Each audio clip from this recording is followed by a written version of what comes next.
Bueno, ya estamos aquí en el ordenador. Lo primero que vamos a hacer es irnos aquí al panel que dice imagen y le damos en donde dice tamaño de imagen. Estando allí, lo único que hacemos es cambiar la resolución a 300. Bueno, nuestro segundo paso será mejorar la calidad de este logo.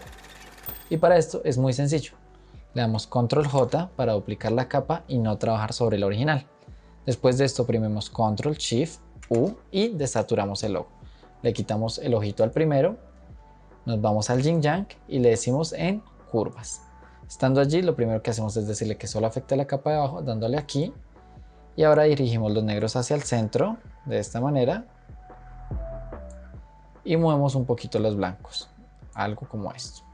Minimizamos este menú, oprimimos Shift y damos Control E para fusionar ambas capas.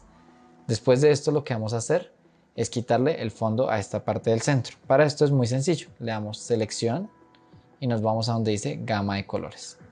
Estando allí le damos un clic a la zona blanca y le decimos en OK. Como ves, nos generó una selección. Ahora, para eliminar el fondo nos vamos a herramienta borrador y le decimos en la que dice borrador mágico y le damos un clic. Oprimimos control D para deseleccionar y como ves ya le quitamos el fondo. Ahora lo que vamos a hacer es devolverle el color a este logo. Entonces nos vamos aquí al Yin Yang y le decimos en color uniforme. Le damos OK, le quitamos el ojito a ambos, volvemos al de color y oprimimos I, que es el cuentagotas. Como ves, nos hizo una muestra de color. Le damos doble clic a esa muestra, seleccionamos el código, le damos copiar y nos vamos aquí a donde dice relleno de color, le damos doble clic acá y pegamos nuestro código de esta manera. Ahora le oprimimos Alt para que solo afecte a la capa de abajo, de esta manera. Y como ves, recupera el color. Pero espera, no te vayas.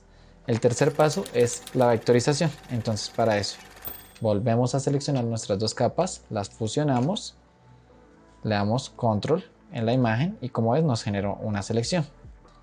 Le damos en marco rectangular y le damos clic derecho. Estando allí, lo único que tenemos que hacer es oprimir hacer trazado de trabajo. Le damos en tolerancia un píxel, le damos OK y después de esto nos vamos a la herramienta de selección directa y le damos otra vez clic derecho y aquí le damos en crear máscara vectorial. Si nos acercamos a la imagen de esta manera podemos comparar el antes y el después. Como ves, mejoró muchísimo.